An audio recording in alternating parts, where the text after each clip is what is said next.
How exactly does a completely lifeless package of genetic code bring a massive complex human cell right to its knees? Think about it.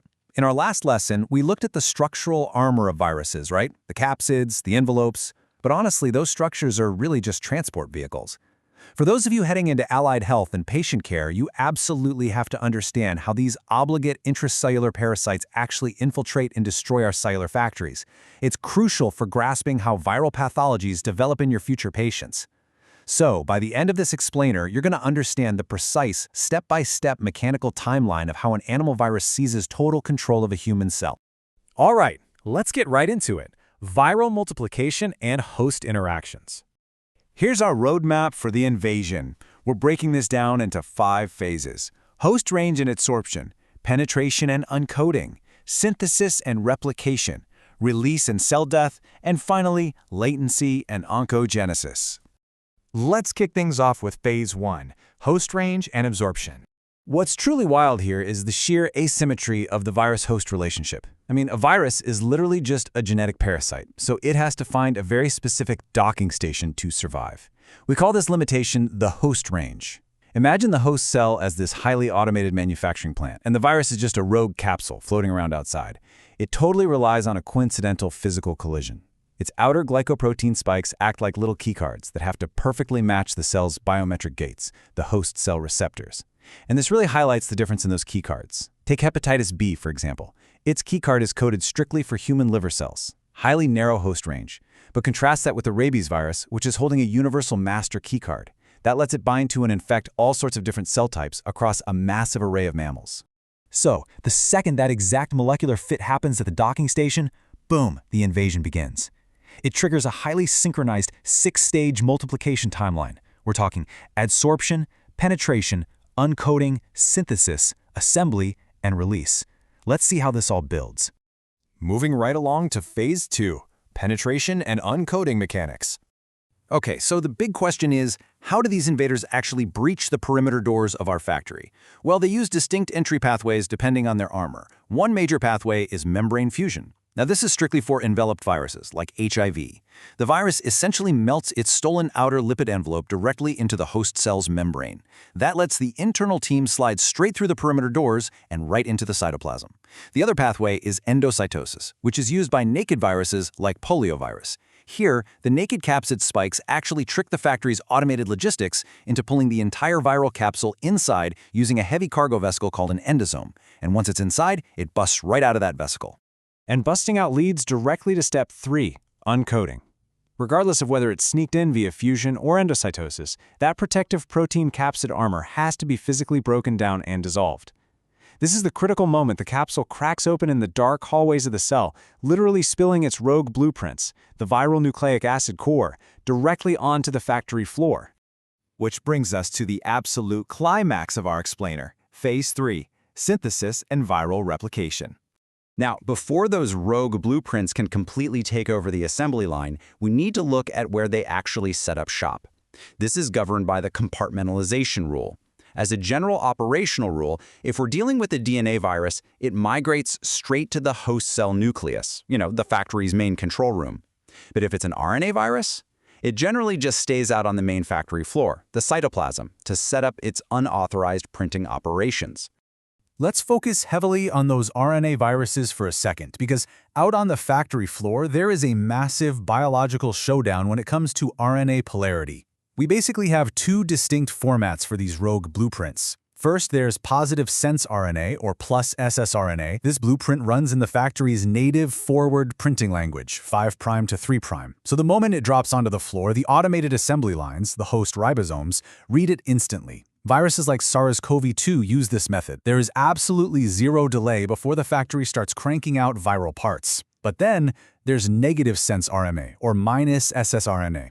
This blueprint runs backwards. It's like a mirrored photographic negative. The factory printers are completely blind to it and just can't translate it. And this brings up a brilliant quote that highlights the ultimate enzymatic hurdle here.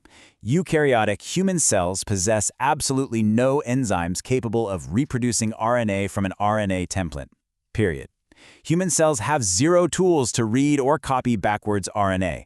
So, if a negative sense virus like influenza or rabies gets inside, it can't just rely on the factory to start operations. No way. It must smuggle its own specialized viral translation tool, an RNA-dependent RNA polymerase, directly inside its capsule.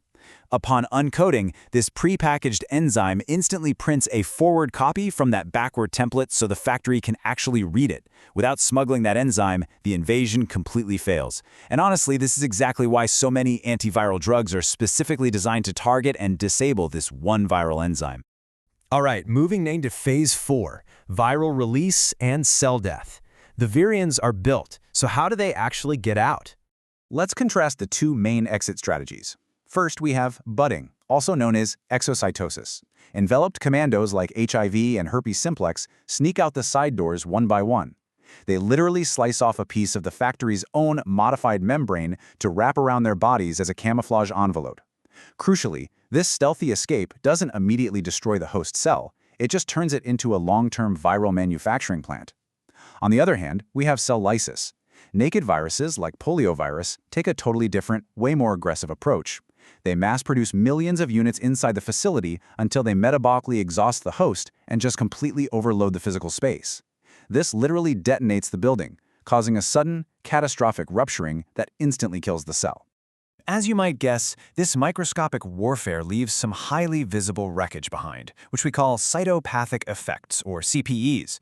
When you're looking through microscopes in your clinical lab, these are the exact clues you're going to use to identify viral takeovers. For example, herpes and measles cause Syncytia, which is where multiple host cells fuse together into these massive, dysfunctional, multinucleated giant cells. Rabies leaves behind Negri bodies, dense clumps of viral parts right in the cytoplasm.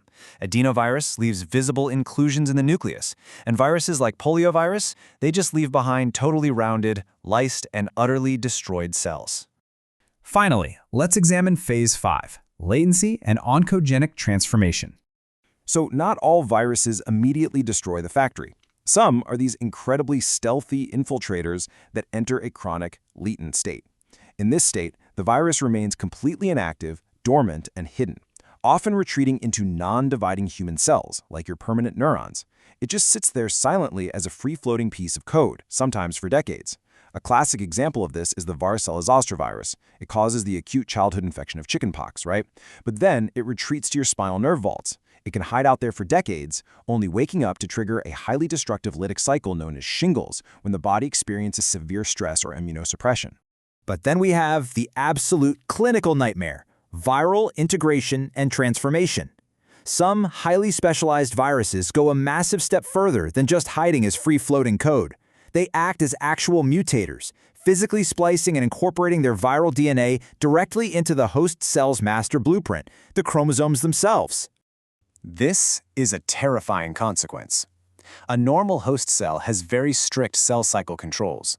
But when an oncovirus, like the human papillomavirus, or HPV, splices its code into the chromosome, it physically breaks those master regulatory genes. It effectively destroys the cell's emergency brakes, the tumor suppressors. And as a direct result, the transformed host cell is pushed right into uncontrolled, rapid, and continuous division. These cells lose their contact inhibition, they start stacking up on top of one another, and they divide indefinitely into a dangerous, crowded sprawl of mutant cells. We know this as a malignant tumor. So the absolute most important takeaway from today's explainer is this: animal viruses are master infiltrators of eukaryotic host cells. Through strict molecular docking, absolutely ingenious entry mechanics, and the total hijacking of the host's assembly lines, these lifeless packages of genetic code manage to orchestrate the complete takeover and often destruction of our cellular factories. Now that you understand the mechanics of how animal viruses infiltrate eukaryotic cells, you've got the foundational baseline you need for our next topic. Next up, we're going to compare this exact process to how viruses attack bacteria, diving into the highly specialized multiplication cycles of bacteriophages. So click through to the next explainer in the playlist, and let's keep exploring.